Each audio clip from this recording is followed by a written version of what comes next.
धन्यवाद साथियों। पिछले हफ्ते हमने लगातार आपके सामने जगत गुरु शंकराचार्य जी के साथ जो दुर्व्यवहार हो रहा है उस पर चर्चा की। आप लोगों ने भी बहुत स्टोरीज की हैं, चलाया है, और अभी भी दुर्व्यवहार हो रहा है, अपमानित उनको किया जा रहा है, वो सब आपने देखा। साथ साथ एक और ज्वलंत मुद्दा यूपी से ही है। भैया प्लीज बंद कर दो दरवाजा। संभल में जो आपके सामने नजारे देखने को मिल रहे हैं, नारे लग रहे हैं, वकील आक्रोशित हैं। कोई ऐसा वर्ग इस देश में आपको नहीं मिलेगा जो परेशान नहीं है। वो छात्र हो, नौजवान हो, महिलाएं हो, किसान हो, मजदूर हो, संत हो, प्लीज क्या ये आवाजें, संत हो, मिडिल क्लास हो, वकील हो, कोई ऐसा वर्ग नहीं है जो इनसे परेशान नहीं है। ऐसा कोई सगा नहीं जिसे इन्होंने ठगा नहीं। ये हकीकत इन पर मैं एक वीडियो आपको दिखाऊंगा, किस तरह से एक गुजरात मॉडल का मैं आपको वीडियो दिखाता हूं। जेल में आप बताइए ना, छुड़वाया किसने? बताइए कैसे छुड़वाया? हमको तो जेल से नरेंद्र भाई ने छुड़ाया। उन्होंने जज बदले और जज बदल के फिर नरेंद्र भाई ने सेटिंग की और नरेंद्र भाई ने हमको छुड़ाया, तो हमने छूट। पहला जज आया था धोलकेरी था, उन्होंने बोला कि बाहुबली बजेंगे तो फांसी होनी चाहिए 4-5 बार, एक बार नहीं, तो फाइल फेंक दी सब। फिर दूसरा आया तो दूसरा ने हमारे को यही बताया कि नहीं, इनको फांसी होनी चाहिए। फिर तीसरा ने डेढ़ 4.5 महीना हो गए। फिर नरेंद्र भाई ने हमारे को संदेशा भेजा कि ठहर जाओ, मैं अभी सेटिंग करता हूँ, टाइम निकल गया है। फिर उन्होंने अक्षय मेहता करके जज को भेजा, जज ने फाइल नहीं देखी, नहीं बोले जा सब जेल खाली कर दिया, बाहर आ गया। तो कोई एक हम तो भगवान।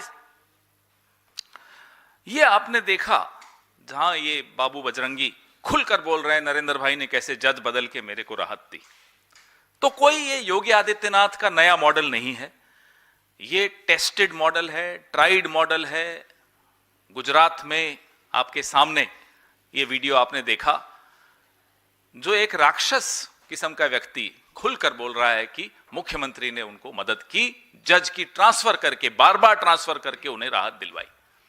तो जो सीजेएम विभांशु सुधीर का तबादला संभल में हुआ, ये उसी पैटर्न का, उसी सिलसिले का एक और हिस्सा, एक और कड़ी आपने देखी। कैसे भारतीय जनता पार्टी न्यायपालिका को अपने काबू में रखना चाहती है, अपने कब्जे में रखना चाहती है, और कैसे ट्रांसफर। मैं आगे और बताऊंगा कि भारतीय जनता पार्टी में भी अलग अलग मॉडल हैं, उस पर भी आऊंगा। तो जो चंदौसी कोर्ट में वकील नारे लगा रहे हैं, विरोध कर रहे हैं, हम उन वकीलों के साथ हैं। ये वो विभांशु सुधीर हैं जिन्होंने संभल हिंसा के मामले में उस वक्त के जो सीईओ थे अनुज चौधरी और अन्य और पुलिसकर्मी थे, उन पर एफआईआर का आदेश दिया था। ये एफआईआर का आदेश इसलिए दिया गया क्योंकि उन्होंने उस वक्त गोलियां चलाई, 3 मुसलमानों को गोली से मार दिया गया। एफआईआर नहीं हो रही थी, कोर्ट के माध्यम से ये एफआईआर हुई। अब ये कोई पहली बार नहीं हो रहा। आगे उससे पहले दिल्ली के दंगों में क्या हुआ वो आपने देखा।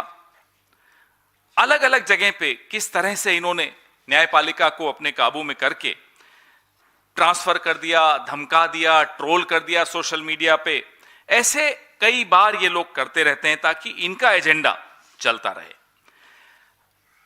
जिस व्यक्ति को वहां लगाने की कोशिश की गई वो भी वह व्यक्ति था सुल्तानपुर। इनको तो हटा दिया खैर विभांशु जी को, और डिमोट भी कर दिया विभांशु सुधीर को। ना केवल हटाया, ना केवल ट्रांसफर की, इनको अपने पद से नीचे वाला पद डिमोट करके वहां भेजा सुल्तानपुर। जिस व्यक्ति को वहां लगाने की कोशिश की वो है जिसने संभल मस्जिद में सर्वे का आदेश पारित करके इसको मुद्दा बनाया था, विवाद बनाया था। खैर आप लोगों का दबाव था, वकीलों का दबाव था, चुपचाप से ये ट्रांसफर कैंसिल कर दी जिस नए व्यक्ति को लाने की कोशिश की गई। हम और आप कोई केस लड़ते हैं, जाते हैं कोर्ट में किसी के खिलाफ, वकील से संतुष्ट नहीं होते तो वकील बदल देते हैं। लेकिन बीजेपी जज बदल देती है। यह अंतर है। हम और आप वकील बदलते हैं, बीजेपी जज बदलती है। मुरलीधरन, जस्टिस मुरलीधरन का आपने एक उदाहरण मैं आपको देना चाहता हूं। जब दिल्ली के दंगों में जस्टिस मुरलीधरन ने एफआईआर के आदेश बीजेपी के लीडर्स के खिलाफ पारित किए थे, आधी रात को जस्टिस मुरलीधरन का ट्रांसफर हो गया था। आधी रात को।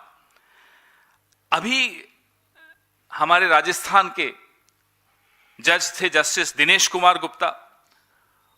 उन्होंने प्रधानमंत्री के प्रिय मित्र गौतम भाई अदानी के खिलाफ कुछ जुर्माना लगा दिया, तो सजा उनको तुरंत मिली, 200 किलोमीटर दूर तुरंत ट्रांसफर हो गया।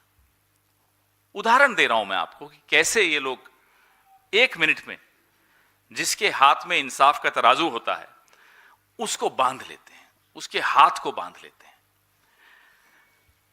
ये जो हमने देखा, गुजरात का उदाहरण मैंने आपको जो दिखाया, वो डीजी वंजारा हो, बाबू बजरंगी हो, माया कोडनानी हो, किस तरह से जज पे जज बदल के इनको राहत मिली। ये तो एक मॉडल है। मोटा भाई भी है एक, ये तो छोटा भाई का मॉडल है। मोटा भाई तो जज की ट्रांसफर कहीं और ही कर देते हैं। ज्यादा नहीं बोलूंगा। मोटा भाई का केस अगर किसी जज की अदालत में हो तो जज की मॉर्निंग वॉक बंद। वो किस गेस्ट हाउस में कहां रह रहा है, वहां क्या होगा, किसी को नहीं मालूम, तो वो ट्रांसफर कहीं और हो जाती है। तो ये जो मॉडल है, ये लोकतंत्र के लिए, इंसाफ के लिए, न्याय के लिए कितना घातक है, ये आपके सामने है। और मैं बहुत प्रसन्नता से कह रहा हूं कि वकील समुदाय, आजादी के आंदोलन में भी वकील समुदाय ने बहुत अग्रणी, सबसे अग्रणी भूमिका निभाई थी। और जब लोकतंत्र को, इंसाफ को, न्याय को बचाने के लिए मुहिम हमारे वकील समुदाय ने शुरू की है, उसका हम स्वागत करते हैं।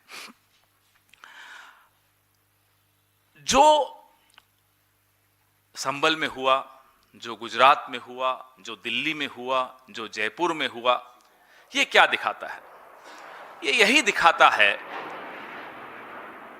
कि भगवान के बाद अगर कोई न्याय की उम्मीद किसी से करता है तो वो राजा से करता है। भगवान भी राजा के माध्यम से न्याय दिलवाता है। और जब राजा इस तरह का निकले कि वो न्याय के रास्ते में आ जाए, वो न्याय न मिलने दे, वो इंसाफ न मिलने दे, वो इंसाफ और न्याय दिलवाने के वक्त धर्म देखे, जाति देखे, भाषा देखे, पार्टी देखे, तो आप सोचिए कि लोकतंत्र कितने कम दिनों का मेहमान अब इस देश में बचा है। हम वकील समुदाय के साथ खड़े हैं क्योंकि वो न्याय की रक्षा में सड़क पर आज आंदोलन कर रहे हैं। उम्मीद करते हैं कि अजय सिंह बिष्ट उर्फ योगी आदित्यनाथ इस गुजरात मॉडल को यूपी में नहीं लाएं, ला चुके हैं वैसे तो, क्योंकि इस मॉडल से निश्चित मान लीजिए कि आम आदमी को न्याय की उम्मीद खत्म हो जाती है। उसको लगता ही नहीं है कि अदालतों में अब न्याय मिल सकता है। जिस तरह का हस्तक्षेप निचली अदालतों में, राजनीतिक हस्तक्षेप हो रहा है, जिस तरह का आतंक फैलाया जा रहा है जजेस में राजनीतिक पार्टी द्वारा, भारतीय जनता पार्टी द्वारा, उससे बहुत मुश्किल हो जाएगा आम आदमी को न्याय मिलना, बहुत मुश्किल हो जाएगा लोकतांत्रिक परंपराओं का जीवित रहना। आपके सवाल।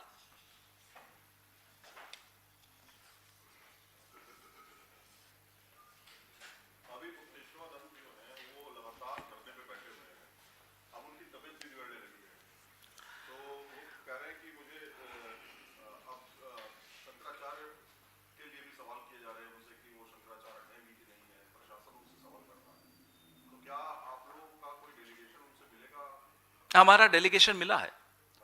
हमारे प्रदेश अध्यक्ष उत्तर प्रदेश के अजय राय जी और अन्य नेता उनसे जाकर मिले हैं और लगातार संपर्क में भी हैं। बात यह नहीं है कि वो धरने पर बैठे हैं, जाहिर सी बात है वो चिंता का विषय है, लेकिन संविधान की तमाम जो नियम हैं, जो कानून हैं, जो प्रावधान हैं, उन सबको आप दरकिनार रखते हुए आप हस्तक्षेप कर रहे हो मठ में, आप हस्तक्षेप कर रहे हो धर्म में, आप सर्टिफिकेट बांट रहे हो कि साहब कौन सरकारी शंकराचार्य होगा, इस तरह से नहीं होता है। जो जिनको हमने चुना था, जिनको वोट आप लोगों ने सबने दिया था देश चलाने के लिए, वो देश तो आप देख ही रहे हैं कैसा चला रहे हैं। अब वो धर्म भी चलाना चाहते हैं, वो देश भी चलाना चाहते हैं, देश भी तबाह करना चाहते हैं, धर्म में भी हस्तक्षेप करके उसकी सारी परंपराओं को तबाह करना चाहते हैं। ये हम नहीं होने देंगे। आपने कहा कि हम लोग वकीलों के साथ हैं, तो क्या आप लोगों का जो लीगल डिपार्टमेंट है वो उनके साथ मिलकर कोई आगे की कानूनी कार्रवाई करने की हम उनसे संपर्क में हैं। जैसी भी उन्हें आवश्यकता रहेगी, राजनीतिक दल की हैसियत से हम एक अहिंसक आंदोलन में उनके साथ हैं। सर, शंकराचार्य और जो आपकी पीसी है उस पे ही एक सवाल है कि अभी कुछ देर पहले स्वामी अभिमुक्तेश्वरानंद ने ये बात कही कि यूपी का जो सीएम है वो योगी आदित्यनाथ को नहीं बल्कि केशव प्रसाद मौर्य को होना चाहिए। और उन्होंने ये भी कहा कि सीएम की तुलना जो है उन्होंने मुगलों के शासन से कर दी है और बोले कम से कम इनके जैसा तो सीएम नहीं होना ही चाहिए। भाई, जब जो उन्होंने कहा उस पर मैं टिप्पणी नहीं करूंगा, लेकिन शाही स्नान को तो मुगल भी नहीं रोकते थे, अंग्रेज भी नहीं रोकते थे। किसने रोका? शंकराचार्य जी को शाही स्नान करने से किसने रोका? आने वाली पीढ़ियों पर के लिए जब ये कौन बनेगा करोड़पति और इस तरह के आएंगे ना सीरियल, ये सवाल पूछा जाएगा। शाही स्नान में शंकराचार्य जी को स्नान करने से किसने रोका? ए मुगल, बी अंग्रेज, सी कांग्रेस, डी बीजेपी। जवाब डी आएगा, उसमें कोई कॉल अ फ्रेंड भी नहीं होगा। सर, मेरा सवाल है, तेजपाल सिंह नाम मेरा। सर, सामाजिक जीवन में हम संतों का बहुत सम्मान करते हैं, लेकिन अब देखा जाए नॉर्मल व्यक्ति को लगता है कि संतों के पास जाओ, पैर छुओ, आशीर्वाद लो, होता भी है, सब लोग करते हैं, चाहे वो किसी भी धर्म के धर्मगुरु क्यों ना हो। बिल्कुल सही। लेकिन जब एक साधारण सा पुलिस वाला जो लोगों के टैक्स के पैसे से सैलरी लेता है, आम नागरिक के पैसे से, अगर वो जूतों से रगड़ देता है और उसका कुछ भी नहीं होता, तो इसका मतलब संतों से ज्यादा सम्मान तो उनका होना चाहिए। कम से कम जूतों से रगड़े तो नहीं जाएंगे। बिल्कुल ठीक बोल रहे हैं आप। बहुत पीड़ा का विषय है जब वो नज़ारे हम देखते हैं कि बाल बटुकों को उनकी बालों से खींच कर घसीटा जाए, तो दुख होता है। बचपन से हम सबको यही सिखाया गया है जो आपने कहा कि धर्मगुरु हो, कोई किसी धर्म का, कोई पीर पैगंबर हो, कोई साधु संत हो, कोई हो, हम उनको सम्मान करते हैं, हम अपना सर झुका लेते हैं। यहां तो शंकराचार्य जी के शिष्यों के साथ जो दुर्व्यवहार हो रहा है और जिस तरह से अपमानित उन सबको किया जा रहा है, उससे हम सब आहत हैं। किसी पुलिस वाले की इतनी हिम्मत नहीं होती है जब तक राजनीतिक नेतृत्व ने उसको ये आदेश नहीं दिए हों। तो सवाल राजनीतिक नेतृत्व पर, खास तौर पे उस राजनीतिक नेतृत्व पर उठने जरूरी हैं जो धर्म की आड़ में छिप कर वोट मांगता है, जो धर्म का दुरुपयोग करके वोट मांगता है, जो धर्म का इस्तेमाल करके विवाद पैदा करता है। तो यह सवाल इसीलिए हम राजनीतिक नेतृत्व से, नरेंद्र मोदी से, अमित शाह से, आदित्यनाथ से, अजय सिंह बिष्ट जिसका नाम है, उन सबसे पूछ रहे हैं। किसानों को खालिस्तानी सिद्ध किया गया, देशद्रोही सिद्ध किया गया। जहां जहां आंदोलन, छात्रों ने आंदोलन किया तो छात्रों को राजनीति सिद्ध किया गया। अभी शंकराचार्य जो संत हैं उन पर भी सवाल उठाया जा रहा है कि शंकराचार्य हैं या नहीं। इसका मतलब यह है कि कल को अगर कोई रिक्शे वाला भी सवाल करता है इनसे किसी पॉलिसी को लेकर के, और लोकतंत्र हमें अधिकार देता है, लोकतंत्र हमें अधिकार देता है कि हम चाहे कुछ भी हों, यहाँ देश का प्रधानमंत्री और मैं दोनों ही बराबर हैं वोट के हिसाब से। तो ऐसी स्थिति में तो कोई भी व्यक्ति सवाल पूछ नहीं पाएगा। इसमें उदाहरण, नोएडा में सेक्टर 50 में घटा 150 में लड़के का खत्म हुआ, वहाँ एक डिलीवरी बॉय जो बहुत छोटी सी कमाई करने वाला होगा, जितने हम लोग अपने फ्लैटों को रेंट देते उतना कमाने वाला व्यक्ति उसकी मदद के लिए तैयार हो गया। वहाँ पूरा प्रशासन और पुलिस मौजूद था। मतलब मुझे दर्द है, मुझे नहीं, हर व्यक्ति को दर्द होगा कि 27 साल का लगभग मेरा छोटा भाई है, उसके साथ घटना हो जाए तो क्या स्थिति होगी।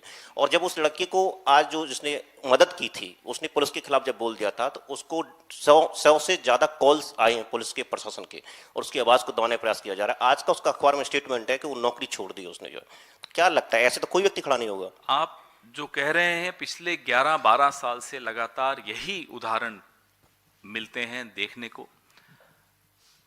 सवाल पूछना, सवाल इनको पसंद नहीं आते, सवाल पूछने वाले इन्हें पसंद नहीं आते। कोई सवाल पूछ ले इनसे, इनकी नीतियों के खिलाफ, तो ये उसको देशद्रोही सिद्ध करके रहेंगे। और इनके साथ, माफ कीजिएगा, आपके कुछ साथी भी हैं, हमारे आपके साथी हैं मीडिया के, उनका भी एक गलत योगदान रहा है लोकतंत्र को खत्म करने में। तो इसलिए मैं बार बार उनके विषय में भी बोलता हूं। ये अकेले नहीं होते, इनको भी हथियारों की जरूरत होती है। कुछ हथियार आप लोगों ने भी दिए, और इसका खामियाजा सबको भुगतना पड़ेगा। एक न एक दिन आपको भी भुगतना पड़ेगा। आपको अभी लगता होगा कि चलिए विपक्ष को भुगतना पड़ रहा है, इलेक्शन हार गए, अरे वो चलता रहेगा। उससे कहीं ज्यादा हार हम सबकी हो रही है, एज अ सोसाइटी हो रही है, समाज की हो रही है, नौजवानों की हो रही है, सबकी हो रही, कोई नहीं बचेगा। तो जो आपने गिग वर्कर के विषय में बताया, डिलीवरी बॉय के विषय में, उसने एक मानवता के नाते वो किया जो कि डिपार्टमेंट्स बने हुए हैं जिस काम को करने के लिए, वो नहीं कर पाए। वो एसडीआरएफ हो, वो एनडीआरएफ हो, वो जिला प्रशासन हो, लेकिन उसने करने की कोशिश की। उसके बाद उसको सजा देना, इसको परेशान करना, उसको प्रताड़ित करना, इतना प्रताड़ित करना कि अब बेचारे ने नौकरी छोड़ दी। तो ये किस तरह का उदाहरण हम दे रहे हैं समाज में कि आंख बंद करो, मुंह बंद रखो, कान बंद रखो, सरकार जो कर रही है, कह रही है, उसको होने दो, सवाल मत पूछो, हस्तक्षेप मत करो, उंगली मत उठाओ। इसीलिए हम परेशान होकर बार बार आपकी शरण में आते हैं कि उंगली उठाना जरूरी है, सवाल पूछना जरूरी है, नहीं तो एक न एक दिन आपकी बारी भी आएगी।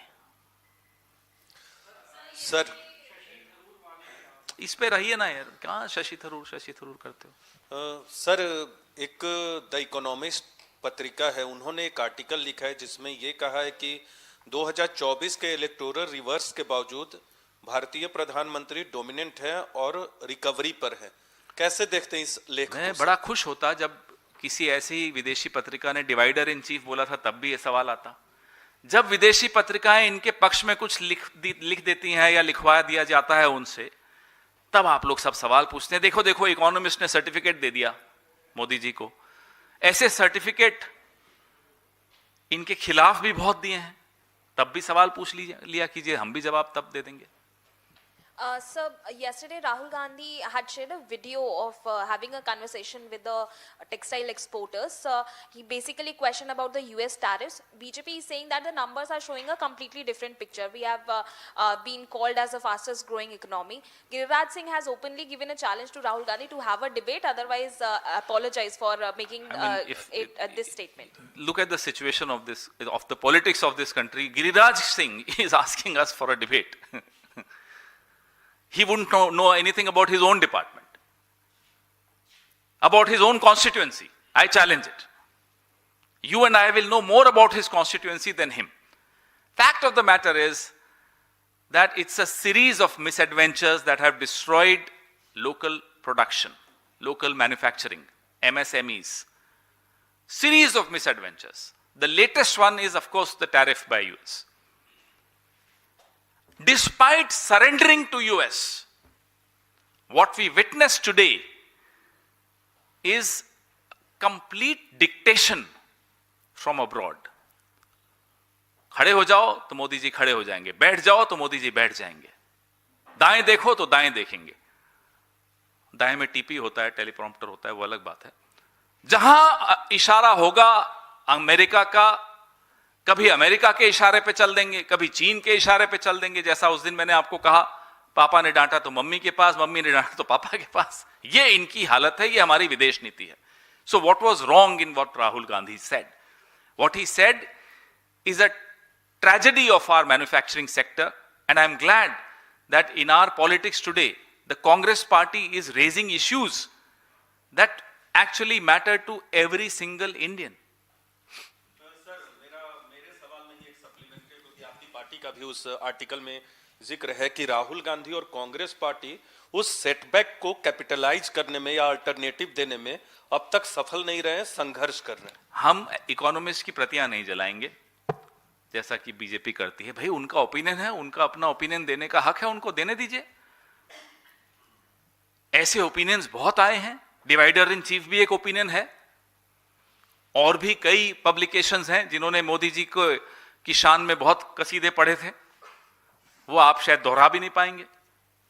सर एक सवाल इधर से सर, जनगणना की अधिसूचना जारी की गई है जिसमें जाति का कॉलम ही नहीं है। घरों की गिनती की जाएगी लेकिन जाति को आइडेंटिफाई नहीं किया जाएगा, इसके पीछे आप क्या? भाई, जाति जनगणना की जब मांग इस देश में हम सब ने उठाई, राहुल गांधी जी ने सबसे आगे होकर उठाई, तब नरेंद्र मोदी ने कहा ये तो अर्बन नक्सल हैं। उसके बाद नरेंद्र मोदी ने खुद ध्यान हटाने के लिए ऑपरेशन सिंदूर के वक्त जो हो रहा था, डोनाल्ड ट्रंप जो सबको बता रहे थे कि मैंने सीजफायर करवा दिया, ध्यान हटाना था, बोले जाति जनगणना होगी। फिर आप सब ने तालियां बजाई, तब भी तालियां बजाई जब हमें अर्बन नक्सल कहा था। फिर कहा कि नहीं मैं जाति जनगणना करूंगा, फिर भी तालियां बजाई। मास्टर स्ट्रोक, तो मास्टर स्ट्रोक पे मास्टर स्ट्रोक। उसके बाद क्या हुआ? अब जनगणना में जाति का कॉलम नहीं है। ये व्यक्ति जब कुछ कहे तो समझ लीजिए उसका उल्टा करेगा। ये कहते कुछ हैं, करते कुछ हैं, सोचते हैं ही नहीं। तो सोचते कुछ हैं नहीं बोलूंगा मैं। सर पिछले 4-5 दिन से जब से शंकराचार्य जी ने धारणा पे आए हैं, तब से हम टीवी चैनल में देख रहे हैं कि भाजपा के कोई भी स्पोक्स पर्सन ये डिबेट में पार्टिसिपेट नहीं कर रहे हैं। और दूसरा बात ये कि जो यूपी में चीफ मिनिस्टर का अलग राय होता है शंकराचार्य को लेकर और डिप्टी सीएम का अलग राय होता है, तो आपको क्या लगता है कि ये शंकराचार्य का विवाद किस अंत तक जाएगा? आपको क्या लगता है? बात न्याय की है। अन्याय किसी के साथ भी हो, वो किसी धर्म का हो, किसी जाति का हो, किसी वर्ग का हो, जो जिसके मन में इतनी भी इंसानियत होगी वो उस न्याय के लिए लड़ेगा, उस व्यक्ति के साथ खड़ा होगा। कांग्रेस पार्टी खड़ी रही, खड़ी रहेगी।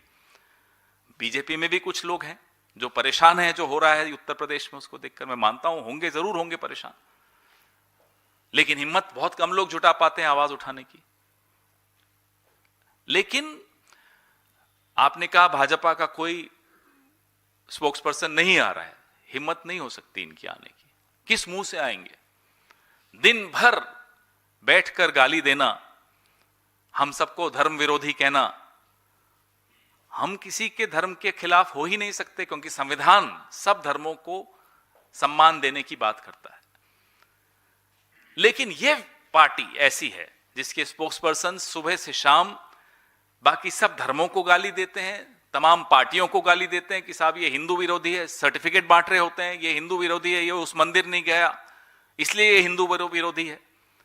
आज इनका असली चेहरा पूरे देश, पूरे विश्व के सामने खुलकर सामने आ गया।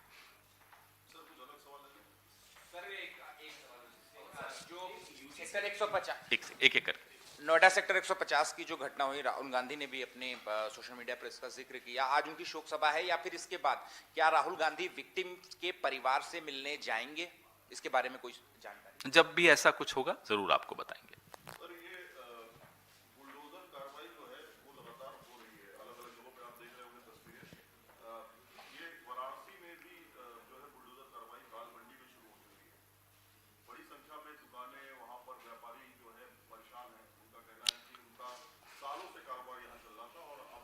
मैंने आपको इस प्रेस वार्ता की शुरुआत में कहा, ऐसा कोई ठगा नहीं जिसे इन्होंने ठगा नहीं।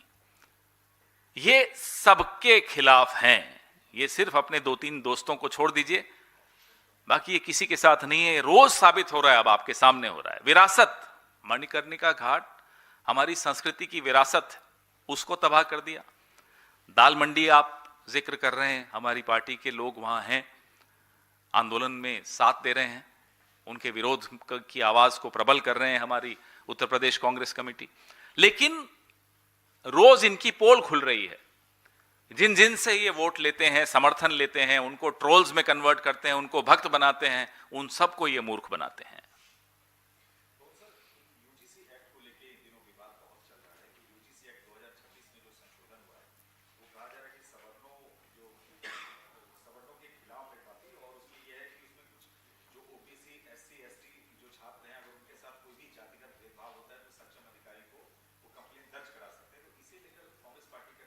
इस पे हम एक अलग प्रेस वार्ता कर रहेंगे आने वाले कुछ दिनों में। इसको हम स्टडी कर रहे हैं और इस पर हम अपना विस्तृत रूप से आपके सामने अपनी टिप्पणी रखेंगे।